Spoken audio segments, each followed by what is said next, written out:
Assalamualaikum warahmatullahi wabarakatuh. Selamat hari Minggu, salam sejahtera untuk kita semua. Eh, Terima kasih Bapak Ibu yang masih orang tua yang masih standby nih di Festival Literasi Game Seru bareng Fami. Saya Luat Siombing, izin nanti share beberapa informasi buat Bapak Ibu ya. Saya coba share screen dulu. Sudah kelihatan ya? Sudah Pak. Oke, Bapak Ibu, selamat pagi menjelang siang ya. Nah, tadi dibahas tuh seru banget Pak Aristo, Mas Mumu bicara komunikasi, Mas Mumu dengan the dark theme-nya gitu ya. Saya juga sampai hampir menitikkan air mata gitu. Jadi saya mau tunjukkan ke Bapak Ibu dulu. Oke. Bisa dilihat ya, coba.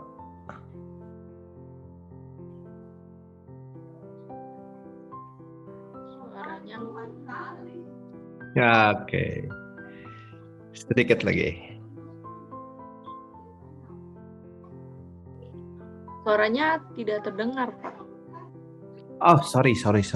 Saya salah share berarti, maaf.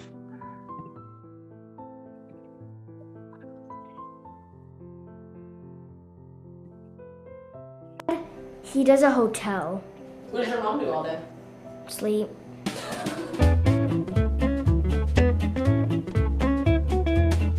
Do you know what your parents do for work?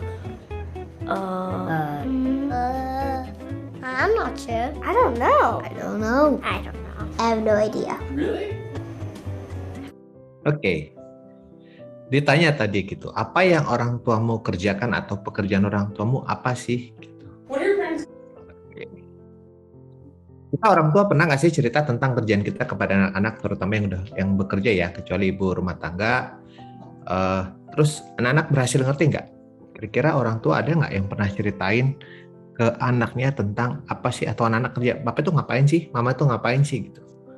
Terus dijelasin ke anaknya, terus kalau ditanya kembali ke anaknya ngerti. Boleh saya tahu, pernah ditanya, pernah cerita nggak ya ke anak-anaknya?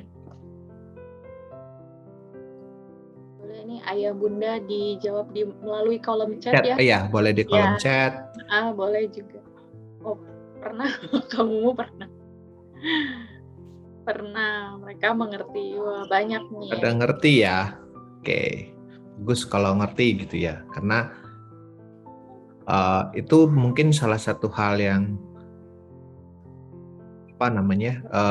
PR terberat gitu. Itu sama seperti saya juga ngalaminnya gitu. Jadi saya punya anak umur 3 tahun, lalu karena saya kan di pemerintah dan sering beberapa kegiatan tuh harus meeting atau rapat di hotel gitu ya. Lalu dia akan nanya akhirnya gitu, di tempat kerja papa ada bathtub gak gitu. Jadi bertanyanya adalah tentang hotel, karena dia pernah saya bawa sekali 2 kali ke hotel pada saat saya bekerja. Jadi saya dikira kerja di hotel gitu. Itu adalah salah satu kegagalan komunikasi kepada anak gitu, tentang saya itu kerja sebagai apa dan di mana gitu. Kebetulan dia termasuk anak pandemi, dari usia setahun sampai sekarang itu kebanyakan di rumah gara-gara pandemi gitu. Tadi kita kan sering ditanya nih, mah aku boleh main hujan nggak di luar? Pak, aku boleh makan coklat ini nggak? Mungkin udah ketiga kali nih. Ma, aku boleh makan permen nggak? Biasanya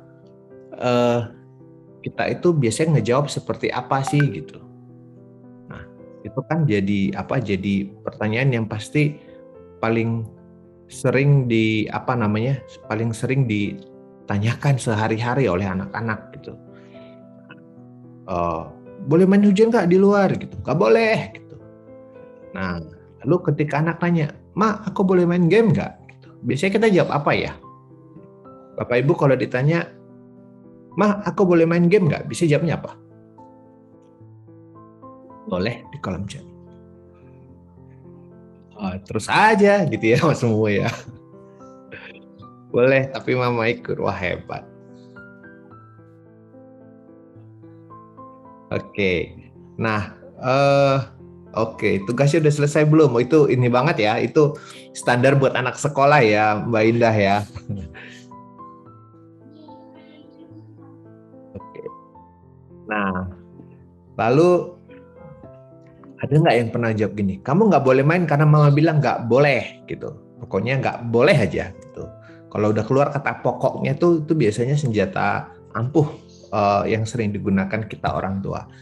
Kamu nggak boleh main karena kamu masih kecil. Nggak boleh main karena main itu merusak kamu. Kamu mau jadi bodoh karena game gitu. Ada nggak yang sering ngejawab yang keempat ini? Kamu mau jadi bodoh karena game. Kira-kira ada nggak yang pernah menjawab dengan kalimat yang keempat?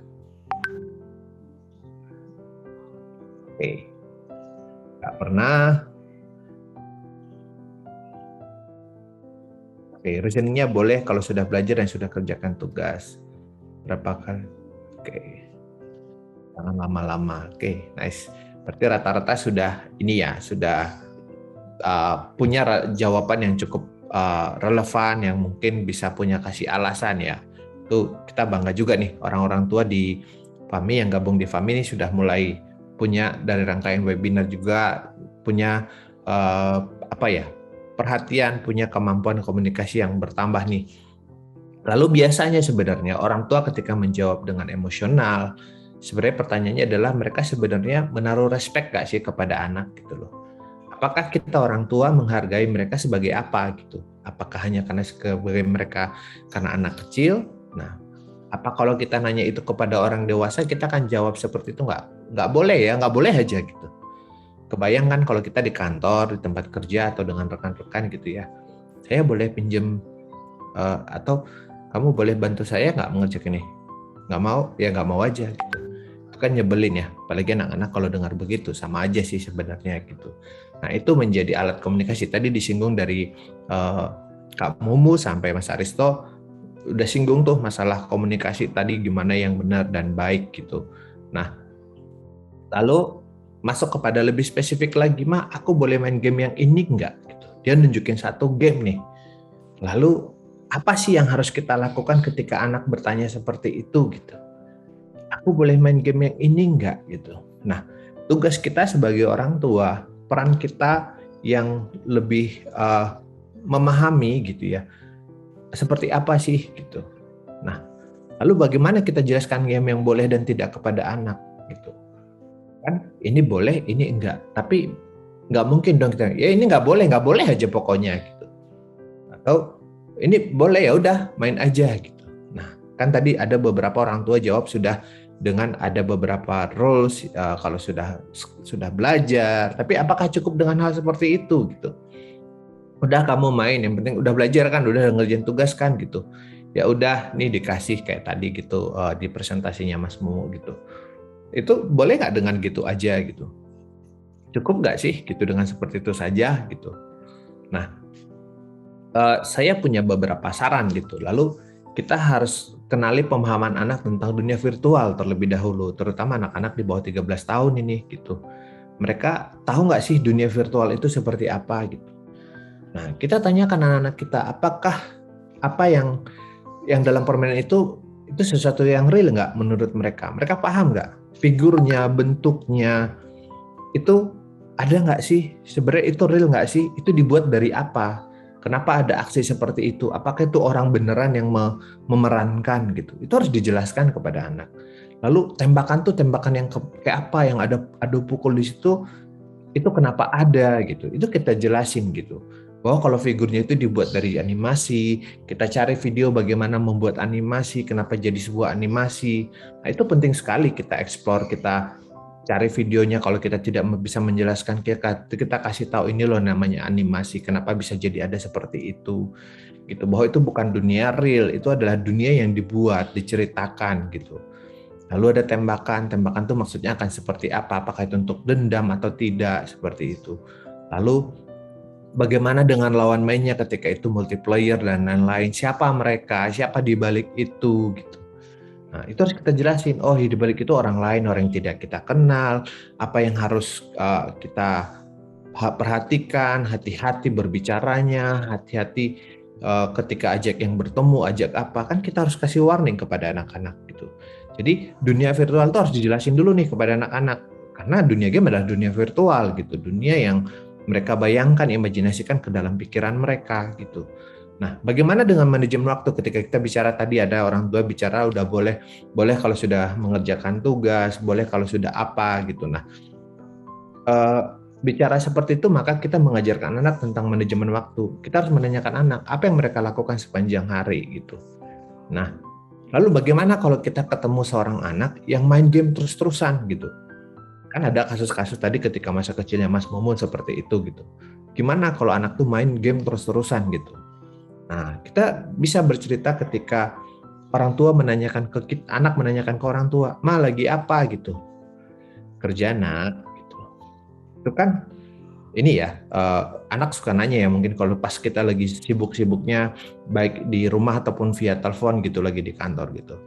"Mama lagi apa?" "Kerja, Nak." gitu. Kalau terus-terusan ditanya gitu ya, pasti kan tadi disinggung Kak Aristo juga, "Kerja, Nak." gitu. Semakin tensinya semakin naik gitu. Lalu kerja gitu. Nah, makin kamu nggak dengar? Mama kerja gitu. Itu kan umum terjadi. Nah, kita kasih simulasi kepada anak juga gitu bahwa ketika dia ditanya dengan emosi menjawab, maka kita jelaskan juga kepada anak bahwa kalau kita ditanya seperti itu, enak nggak, nyaman nggak sih gitu. Nah, untuk memilih game, maka kita kenali tipikal anak. Jadi bukan karena hanya soal rating juga sih sebenarnya. Kadang kita memilih rating untuk 3+, 7+, terutama yang di antara 7 sampai 13+ itu kan cukup cukup risky, cukup risikonya cukup banyak untuk dia suka apa enggak gitu. Maka kita harus mengenali anak-anak kita gitu. Apakah dia orang yang suka bertualang? Maka kita harus nyari yang genrenya bertualang. Apakah dia suka teka-teki? Apakah dia suka menyusun letak, kota, dan lain-lain, dan atau ada yang sukanya berkompetisi gitu. Kalau nggak ada kompetisinya, buat dia nggak challenging gitu loh. Nah, ini kan harus disesuaikan. Jadi ketika sudah tahu rating pun, tambah lagi nih tantangannya untuk bisa memaintain anak tadi gitu. Supaya dia tidak lari kemana-mana nih, keluar rating gitu.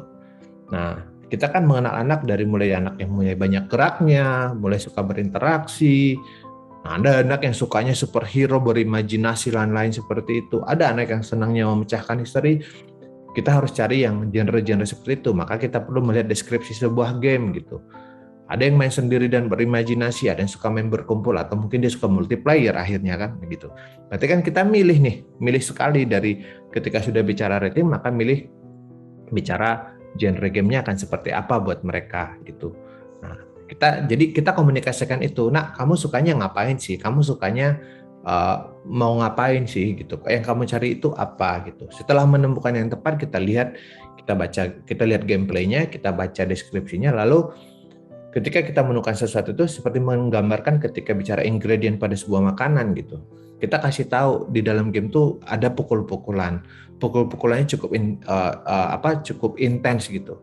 Kita kasih tahu apa dampak kepada dia. Seperti kita bicara, oh ini makanan gulanya banyak. Kalau gula banyak itu makan terus-terusan akan jadi seperti apa buat anak-anak dampaknya? Akan menjadi gemuk, bisa penyakit gula. Penyakit gula itu punya penyakit yang nanti kalau luka tidak bisa sembuh dan lain-lain seperti itu. Itu harus disampaikan ke anak, termasuk konten gamenya ketika ini ada bisa yang namanya bertualang tanpa berhenti, berarti harus mengenal waktu, kapan harus berhenti, diberikan tips kepada anak. Berikan anak kepada bahwa dia tidak rugi kalau harus exit dari sebuah game gitu, nggak masalah gitu. Kredensial, pride-nya dia, kebanggaannya dia nggak akan hilang gara-gara itu, seperti itu. Sama ketika kalau kita merasa sesuatu yang berlebih, kita tunjukkan hal ini kan, anak merasa ini nyaman nggak sih? Lihat orang makan terus-menerus, lihat anak main terus-menerus, lihat anak mengkonsumsi konten yang terus-menerus gitu. Jadi itu baik apa enggak gitu. Nah, hal seperti ini kan tentu tidak baik kepada anak. Itu yang mesti kita jelaskan bahwa kalau dia terus-terusan melihat orang pukul-pukulan itu, dia nanti akan merasa bahwa itu menjadi nyata. Nah, menjadi nyata itu bisa dilihat dari bicara aja. Kalau orang terbiasa mengucapkan kata dulu nggak kenal kata lebay. Dulu taunya kita berlebihan, tapi karena semua orang berkata lebay terus-menerus akhirnya kita sering berkata lebay. Pun apa yang kita lihat gitu. Jadi penting ada durasi, itu disampaikan juga kepada anak gitu. Nah, banyak game yang sudah beredar di Indonesia, Bapak Ibu semua, orang tua. Jadi semua game ini yang beredar melalui, terutama kita bicara di gadget, di gawai, di mobile, ada yang Android, ada yang Apple gitu. Semua itu punya rating dan terkadang ratingnya berbeda satu sama lain gitu. Nah, kita caranya adalah apa sih untuk melihatnya? Maka kita harus lihat apa konten yang ada di dalamnya. Kita komunikasikan ke anak. Ini mama nggak boleh ngasih karena bahwa di sini ada tentang yang namanya hal-hal yang tidak baik. Di sini ada gambar yang tidak senonoh yang nggak pantas dilihat gitu. Bahwa ini dilarang dan bagaimana. Lalu di sini ada percakapan-percakapan yang kasar. Nah, itu kita komunikasikan kepada anak. Tadi dengan Mas Aris itu saya sangat setuju bahwa semuanya harus serba terbuka gitu. Anak juga harus mulai dibimbing untuk bicara terbuka seperti itu. Jadi jangan diberikan hal-hal yang sifatnya jadi ilusi gitu. Nah, jadi ketika mengenali sebuah cari gameplay, kita kasih tahu apa negatifnya, apa positifnya. Untuk mengurangi negatifnya, apa yang harus kita lakukan, apa yang harus anak patuhi seperti itu. Nah, hal-hal tersebut akan jadi penting buat anak untuk memahami sebuah konten, sebuah game. Ketika kita memberitahu ini ada, ini tapi ini hanya bisa dilihat ketika kapan, atau ini tidak nyata, kapan nggak boleh ditiru seperti itu. Nah, hal-hal tersebut jadi sangat krusial. Nah, di Indonesia ada Indonesia Game Rating System. Kita mengklasifikasikan game berdasarkan kelompok usia 3+, 7+, 13+, 18+. Di situ kita sudah membagi berdasarkan konten-kontennya gitu. Kita udah lihat, oh kalau di usia 13+ itu nggak boleh ada ini, di 7+ itu nggak boleh ada ini, 13+ itu nggak boleh ada ini. Yang pasti kita tidak merekomendasikan screen time game untuk anak di bawah 3 tahun gitu. Nah, banyak faktor yang kita pelajari di situ, mulai dari bicara rokok, kekerasan, darah, seksual, penampilan tokoh, bahasa. Jadi kenapa beda dari luar? Karena ada hal-hal yang krusial yang di budaya luar mungkin tidak masalah, di budaya kita menjadi masalah seperti itu. Jadi buat saya sebagai orang tua, kita sama-sama belajar, maka kita harus jadi orang tua yang kece nih, cek rating, set parental control kalau itu gawainya khusus diberikan buat anak, terutama membiasakan diri dengan fitur interaktif, chatnya dilihat seperti apa, dicek reviewnya, tadi ditetapkan juga aturan bersama kapan sih harus bermain, lalu dilaporkan setiap pelanggaran dari sebuah game supaya gamenya juga bisa di take down dan lain-lain. Peduli dengan peringatan apa yang disampaikan tadi dibaca gitu, sama kayak baca resep, sama kayak baca apa kandungan dalam sebuah makanan. Lalu kita mengajarkan anak etika, kehati-hatian, harus berbicara seperti apa, jangan mengumpat dan lain-lain, karena dunia virtual sama dengan dunia offline, dunia fisik gitu. Itu penting paham anak. Makanya saya bilang tadi di awal, anak harus paham tuh dunia virtual seperti apa, seperti itu. Nah, ya peran orang tua adalah memberikan pengawasan dari sejak dini, dan kita berikan sesuai tadi bicara parenting, maka bicara tadi adalah kelompok usianya. Ketika udah tahu rating usianya, maka kita bicara tipikal yang cocok buat anak apa. Jangan dikasih yang dia memang nggak akan suka karena nggak sesuai dengan tipikalnya dia juga sih gitu. Lalu berikan batasan waktu untuk bermain tadi, ada punish dan reward, dan konsistensi tadi sangat setuju. Konsistensi itu yang sangat penting gitu. Jadi ketika sudah tahu semua itu, tahu rating, maka kita akan seru bermain, maka anak menjadi tumbuh jadi anak yang bijak bermain, lalu pasti akan mengarah kepada dampak positif dari sebuah game, yaitu kreatif berkarya. Itu dari saya Mbak Dina. Makasih.